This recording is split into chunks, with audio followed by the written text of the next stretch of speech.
Assalamualaikum viewers, this is Sidra Parveen and all of you welcome to my YouTube channel Sidra's Tech House. So students, today the topic of our discussion is subnetting example.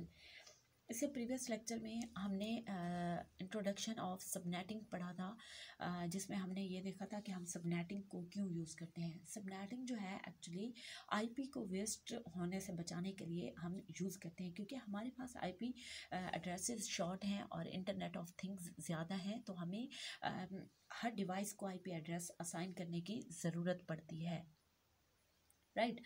तो अभी फ़िलहाल हम ये कहते हैं कि जो subnetting है वो एक परमानेंट सॉल्यूशन नहीं है आईपी को वेस्ट होने से बचाने के लिए, या फिर जैसे हमें आईपी की ज़्यादा ज़रूरत है क्योंकि हमारी डिवाइसेस इंक्रीज़ होती जा रही हैं जिन्हें हमने आईपी एड्रेस असाइन करना होता है अपनी रियल लाइफ में, राइट। तो हमारे एक्सपर्ट ने एक और सॉल्यूशन निकाला है और उसको हम कहते हैं आईपी वर्जन 6, मतलब आईपी का ही एक न्यू वर्जन बना दिया है। तो उसमें क्या है, उसमें अनलिमिटेड आईपी एड्रेसेस हैं कि अगर हर डिवाइस को भी आईपी एड्रेस असाइन किया जाए तो फिर भी आईपी वर्जन 6 ख़त्म ना हो। लेकिन आईपी वर्जन 6 से पहले भी हम सबनेटिंग सीखेंगे, और जो सबनेटिंग होती है ना वो हमारे पास आईपी वर्जन 4 पर होती है, राइट। तो यहाँ पर मैंने एक क्वेश्चन लिख रखा है, हमारे पास आईपी एड्रेस दिया हुआ है 192.10.10.0 और इसमें कहा गया है कि total number of needed subnet 14 है और नंबर ऑफ यूजेबल होस्ट भी कितने हैं, 14 है। मैं यहाँ पर अगेन लिख देती हूँ क्लियर करके, राइट। तो यहाँ पर ना हमने कुछ क्वेश्चंस के आंसर देने हैं। सबसे पहले हमारे पास है कि एड्रेस क्लास, पहला क्वेश्चन हमारे पास है एड्रेस क्लास। हमने आइडेंटिफाई करनी है कि इसकी क्लास कौन सी है, ये एड्रेस है, ये किस क्लास का है, ठीक है। तो जब हमने आईपी एड्रेसिंग पढ़ी थी, मैंने इस पर भी लेक्चर रिकॉर्ड किया है, तो जब हमने आईपी एड्रेसिंग पढ़ी थी उसमें हमने कहा था कि हम आईपी की क्लासिफिकेशन 5 क्लासेस में करते हैं, ए बी सी डी और ई।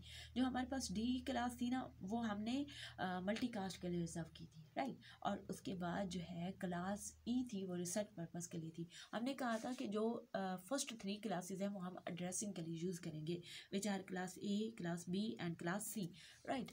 तो हमारे पास क्लास ए है ना, उसकी रेंज हमारे पास है 1 to 126, राइट।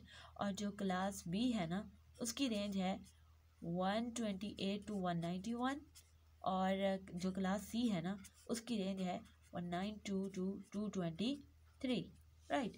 तो अब यहाँ पर ना आपने किस तरह से आइडेंटिफाई करना है कि ये किस क्लास का है। आपने सबसे पहले ऑक्टेट को देखना है, सबसे पहला ऑक्टेट जो कि हमारे पास 192 है।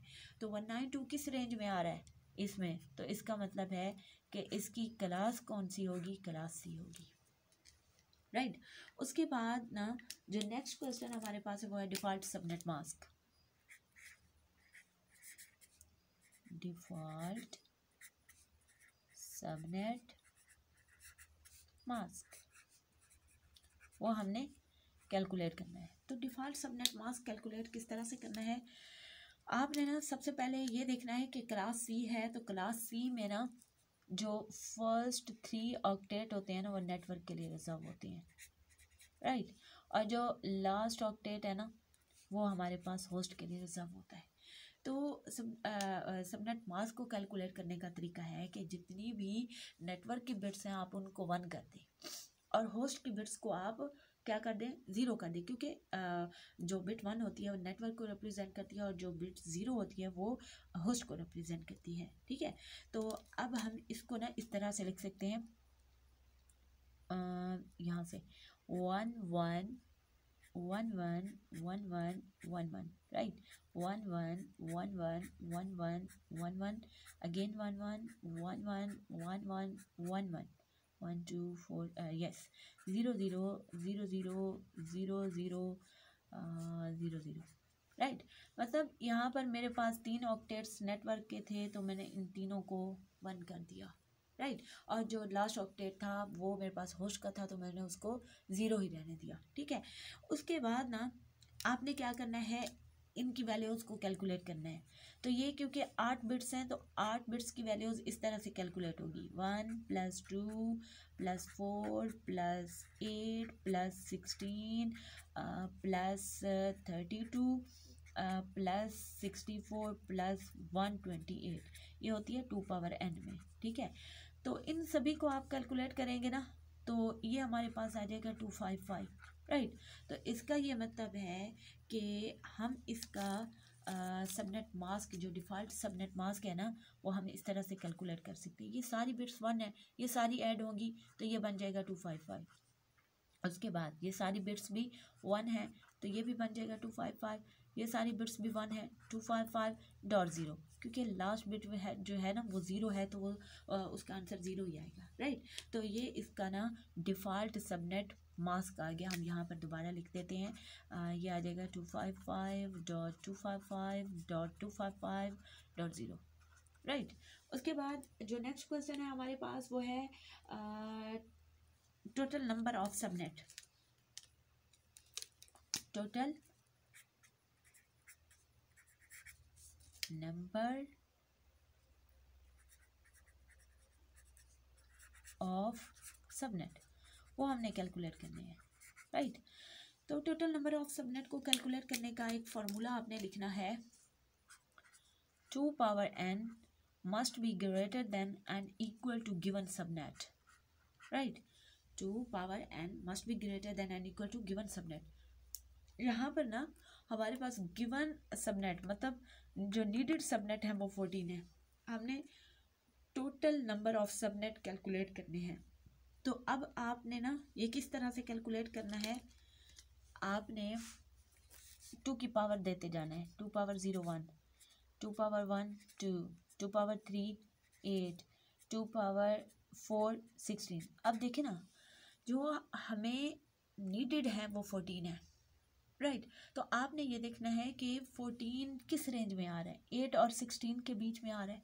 अगर ना हम लिखते हैं यहाँ पर जैसे 2 पावर n है, मैं अगर यहाँ पर लिखती हूँ कि 2 power 3 is greater than and equal to 14, तो ये गलत हो जाएगा, क्योंकि यहाँ से क्या होगा, 8 is greater than and equal to 14, तो यहाँ पर तो कंडीशन फॉल्स हो गई, राइट। उसके बाद ना अगर मैं देती हूँ 2 पावर 4, क्योंकि 2 पावर 3 और 4 के दरमियान लाई कर रहा है ना जो हमारा 14 है, अगर मैं ये लिखती हूँ 2 power 4 is greater than and equal to 14, तो ये हमारे पास आ जाएगा 16, 16 is greater than and equal to 14 which is true. तो ये ट्रू कंडीशन है। तो इसका मतलब है कि यहाँ पर जो हमारे पास टोटल नंबर ऑफ सबनेट आएंगे ना वो हमारे पास 16 होंगी, राइट। ये अलग बात है कि जो नीडेड सबनेट है वो 14 बनेंगे, लेकिन जो टोटल सबनेट बनेंगे वो हमारे पास कितने होंगे, वो 16 बनेंगे, राइट। उसके बाद ना हमारे पास है total number of host. Total number of host, ठीक है। अच्छा, इसके साथ ही हम यहाँ पर एक और चीज़ भी लिख लेते हैं, नीडेड यूजेबल होस्ट। ये दोनों आपस में इंटर कनेक्टेड है, मतलब ये इन दोनों का आपस में बहुत डीपली लिंक है इन दोनों चीज़ों का, राइट। तो यहाँ पर ना हमने सबसे पहले total number of host find करनी है। यहाँ पर अगर आप नोट करें तो यूजेबल होस्ट 14 कहे गए हैं, हमने total number of host calculate करने हैं। तो यहाँ पे वही पावर वाला सिस्टम, 2 पावर 0 1, 2 पावर 1 2 और 2 पावर 4 16। अब जो हमारा 14 है ना, ये वाला 14, ये भी इन दोनों के बीच में लाई करता है। अब यहाँ पर ना हमें कहा गया टोटल नंबर ऑफ होस्ट, तो हम ना इसके लिए भी वही फार्मूला लगाएंगे, 2 power n must be greater than and equal to 14। इसका मतलब है कि 2 power 4 must be greater than and equal to 14 which is true. तो इसका मतलब है कि जो हमें टोटल नंबर ऑफ होस्ट चाहिए ना वो 16 आएंगे, राइट। जैसे टोटल नंबर ऑफ सबनेट 16 आए थे, इसी तरह ये भी कितने आ रहे हैं, 16। लेकिन अब नेक्स्ट क्वेश्चन उन्होंने पूछा है कि नीडेड यूजेबल होस्ट, यूजेबल कितने होंगे। तो यूजेबल के लिए ना आपने ये फार्मूला लिखना है, 2 power n minus 2 must be greater than and equal to 14। अब हमने 2 माइनस क्यों किया? 2 माइनस करने की रीज़न ये है कि जो जब भी हम सबनेटिंग करते हैं ना, तो होस्ट में जितने भी होस्ट हों हम 2 माइनस करते हैं। वो माइनस इसलिए करते हैं कि जो पहला हमारा आईपी एड्रेस होता है वो नेटवर्क आईडी के लिए रिजर्व होता है, और जो लास्ट आईपी है वो ब्रॉडकास्ट के लिए होता है। मतलब वो हम किसी होस्ट को आईपी एड्रेसेस असाइन नहीं कर सकते। पहला और आखिरी ये 2 आईपी एड्रेसेस हम किसी को असाइन नहीं करेंगे, इसी वजह से हम क्या कर रहे हैं, 2 को माइनस कर रहे हैं। तो यहाँ पर ना हमारे पास क्या आएगा, 2 power 4 minus 2 must be greater than and equal to 14। 2 power 4 हमारे पास 16 आ जाएगा। 16 minus 2 must be greater than and equal to 14, और 16 माइनस 2 ये 14 आ जाएगा। 14 is greater than and equal to 14 which is true. तो इसका मतलब है कि जो हमारे पास ना यूजेबल होस्ट आएंगे वो 14 आएंगे, ठीक है, क्योंकि हमारे पास टोटल जो सबनेट आए वो 16 थे। इसी 16 में से हमने 2 को माइनस किया तो 14 आ गए, क्योंकि पहला नेटवर्क आईडी के लिए और जो लास्ट है वो हमारे पास किस चीज़ के लिए हो गया, वो हमारे पास ब्रॉडकास्ट के लिए आ गया, राइट। उसके बाद जो नेक्स्ट क्वेश्चन है वो हमारे पास जगह भी कम है, एनीहाउ मैं यहाँ पर मैनेज कर लेती हूँ, ठीक है।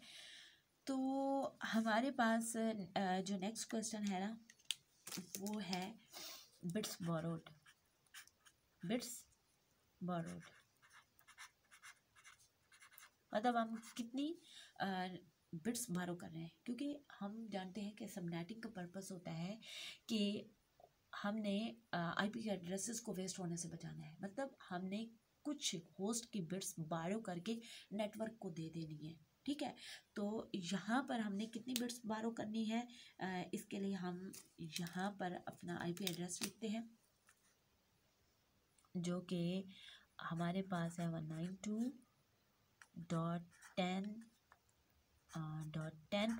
ये तो 3 पार्ट्स थे नेटवर्क के, मतलब तीनों ऑक्टेट नेटवर्क के थे। अब ना आपने क्या करना है, जो लास्ट होस्ट का पार्ट है उसकी बाइनरी कैलकुलेट करनी है। यहाँ पर क्योंकि 0 दिया हुआ है तो इसकी सारी बाइनरी ही 0 आएगी। अगर कोई और आईपी एड्रेस हो तो वहाँ पर बिट्स चेंज होंगी 0 1 की फॉर्म में, राइट। तो यहाँ पर सारे 0 आ जाएंगे, 0 0 0 0 0 0 0 0 1 2 4 यस 8 बिट्स आ गई, ठीक है। अब ना आपने इनकी वैल्यूज़ लिख देनी है, ठीक है।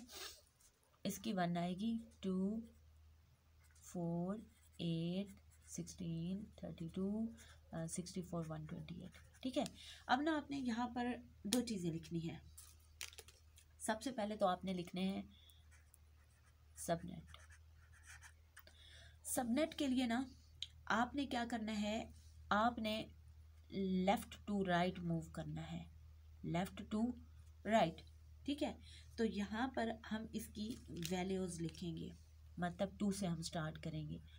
इस बिट की 2 आ गई, इसकी 4 8 16 32 64 128 256, राइट। ये वैल्यूज़ इनको दे देनी है, ठीक है। और जब भी आपने ना लिखना है होस्ट,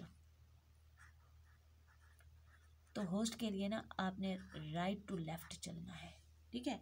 राइट टू लेफ़्ट इनकी वैल्यूज़ हम किस तरह से लिखेंगे, हम यहाँ से स्टार्ट करेंगे। 2 4 8 16 32 64 128 और 256, ठीक है। मतलब इसके लिए ये इस तरह से जो है हमारे पास बन जाएंगी, ठीक है। 8 बिट्स थी और 8 हमने लिखे, देखिए 1 2 3 4 5 6 7 8, राइट। अब आपने ना यहाँ से बिट्स बारो फाइंड करनी है, तो उसको कैलकुलेट करने का किस तरह तरीका है, हमारे पास ना यहाँ पर लिखा गया था कि नंबर ऑफ नीडेड सबनेट 14। इसका ये मतलब था कि 2 पावर 14, यहाँ पर हमने लिखा ना कि टोटल नंबर ऑफ सबनेट वो हमारे पास कितने निकले थे 16। तो 2 पावर 4 है ना, इसका ये मतलब है कि हमने होस्ट की टोटल 4 बिट्स जो है वो नेटवर्क को दी। मतलब नेटवर्क ने होस्ट की 4 बिट्स को बारो किया, ठीक है। तो ये वाली 4 बिट्स आपने दे दी किसको, नेटवर्क को, ठीक है। तो यहाँ पर हमें अपने क्वेश्चन का जो है आंसर मिल चुका है। बिट्स बारो कितनी है? 4 बिट्स, राइट। उसके बाद एक और जो लास्ट ऑप्शन है वो हमारे पास रह गया है custom subnet, custom subnet mask.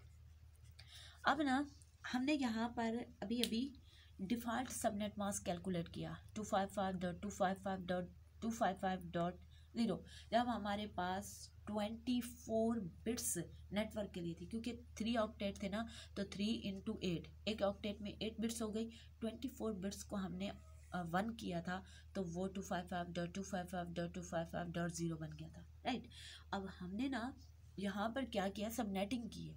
Subnetting करने के बाद ना हमने 4 बिट्स होस्ट से लेकर नेटवर्क को दे दी है, ठीक है। तो अब इसका जो कस्टम सबनेट मास्क आएगा ना, वो इस तरह से कैलकुलेट होगा। देखें आप, ये वाली तो पहले सारी बिट्स 1 कर देना, 1 1 1 1 1 1 1 1, राइट। उसके बाद अगला ऑक्टेट 1 1 1 1 1 1 1 1, उससे अगला ऑक्टेट 1 1 1 1 1 1 1 1। अब ना आपने यहाँ पर एक काम करना है, इन 4 बिट्स को ना आपने 1 बना देना है, क्योंकि हमने नेटवर्क को दे दी है, तो आप इनको भी 1 कर दें। 1 1 1 1 अगेन 0 0 0 0, ठीक हो गया।